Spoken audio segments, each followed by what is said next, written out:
तर लाडक्यानो, काल सकाळपासूनच 18व्या हप्त्याच्या वितरणाला म्हणजे डिसेंबरच्या हप्त्याच्या वितरणाला सुरुवात झालेली आहे आणि काल संध्याकाळपर्यंत वितरण चालू होतं. जवळपास 1 कोटीपेक्षा जास्त म्हणजेच लाभार्थी महिलांपेक्षा अर्ध्यापेक्षा जास्त महिलांना काल 1500 रुपये जमा झाले. पण बऱ्याच महिलांची मला कमेंट येत आहे की आमच्या खात्यावर डिसेंबरचा हप्ता जमा झालेला नाही. तर डिसेंबरचा हप्ता न जमा होण्याची नेमकी काय कारणे आहेत आणि त्यासाठी तुम्हाला काय करावे लागणार आहे या संबंधीची माहिती आपण समोरच्या 1 मिनिटात पाहणार आहोत. त्यापूर्वी तुम्ही जर नवीन असाल तर नक्कीच आपल्या व्हिडिओ लाईक करा, चॅनलला सुद्धा सबस्क्राइब करा. असेच महत्त्वपूर्ण आणि माहितीपूर्ण व्हिडिओ अगदी थोड्या शब्दात फक्त आपल्या चॅनलवर तुम्हाला पाहायला मिळत असतात. नमस्कार, मी भाऊसाहेब गोडे स्वागत करतो तुमचं लाडकी बहीण योजनेच्या एका नवीन व्हिडिओमध्ये. तर पाहून घ्या लाडक्यानो, काल 18व्या हप्त्याच्या वितरणाला सकाळपासून सुरुवात झाली. जवळपास 1 कोटीपेक्षा जास्त महिलांना याचा लाभ मिळालेला आहे. 1500 रुपये जमा झालेले आहे. पण बऱ्याच महिलांचे कमेंट येत आहे की आमच्या खात्यावर डिसेंबरचा हप्ता हा जमा झालेला नाही. तर डिसेंबरचा हप्ता न जमा होण्याची काय नेमकी कारणे आहे आणि यासाठी तुम्हाला काय करावे लागणार आहे या संदर्भातली माहिती आपण पाहणार आहोत. तर पाहून घ्या लाडक्यानो, सर्वप्रथम ज्या महिलांना नोव्हेंबरचा हप्ता मिळाला होता त्या सर्वच महिलांना डिसेंबरचा हप्ता मिळाला असं नाही. त्यापैकी बऱ्याच महिलांना, काही महिलांचे कमेंट येत आहे की आम्हाला नोव्हेंबरचा हप्ता मिळाला होता पण डिसेंबरचा हप्ता मिळाला नाही. तर लाडक्यानो, याचं सर्वात मेन जे कारण आहे ते म्हणजे तुम्ही केवायसी केलेली नाही किंवा तुमची केवायसी चुकलेली आहे. तर लाडक्यानो, ज्या महिलांनी केवायसी केलेली नसेल अशा महिलांचा लाभ हा तात्पुरत्या स्वरूपात थांबवलेला आहे.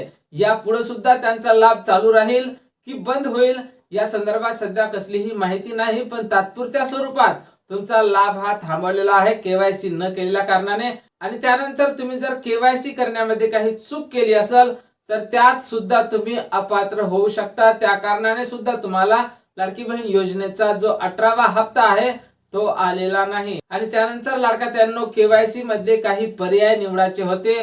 त्यावेळेस सुद्धा तुम्ही जर काही पर्याय निवडण्यामध्ये होय होयच्या जागी जर नाही केला असेल, नाहीच्या जागी जर होय केला असेल तर अशा कारणाने सुद्धा तुमचा लाभ हा बंद झालेला असू शकतो. त्यामुळे तुम्ही केवायसी ही बरोबर केली होती का, मला नक्कीच कमेंट बॉक्स मध्ये कमेंट करून सांगायचं आहे. तुमचं नाव, गाव आणि जिल्हा बिलकुल सांगायला विसरायचं नाही. तुम्हाला नोव्हेंबरचा हप्ता मिळाला होता का हे सुद्धा मला नक्कीच कमेंट बॉक्स मध्ये कमेंट करून सांगायचं आहे. तर लाडक्यानो, आता या हप्त्यासाठी अपात्र होण्याचे सर्वात महत्त्वाचं मेन कारण म्हणजे केवायसी न करणे, केवायसी चुकीचे करणे किंवा केवायसी करताना कसलेही पर्याय तुम्ही चुकीचे निवडणे किंवा केवायसी केल्यानंतर सुद्धा काही महिला अपात्र झालेल्या आहेत कारण त्या निकषात बसत नाही. एका कुटुंबात 1 विवाहित आणि 1 अविवाहित महिला पाहिजे होती.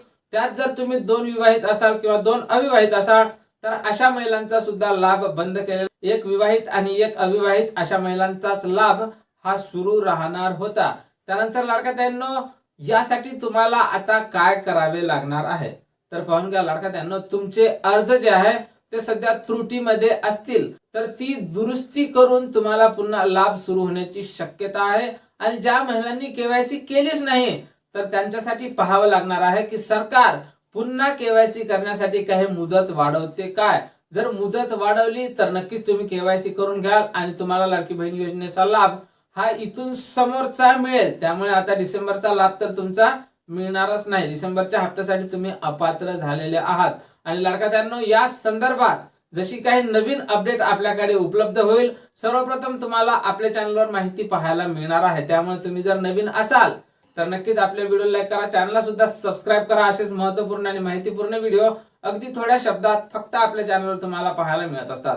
भेटूया पुढच्या एका नवीन व्हिडिओमध्ये महत्त्वपूर्ण माहिती सोबत. जय महाराष्ट्र.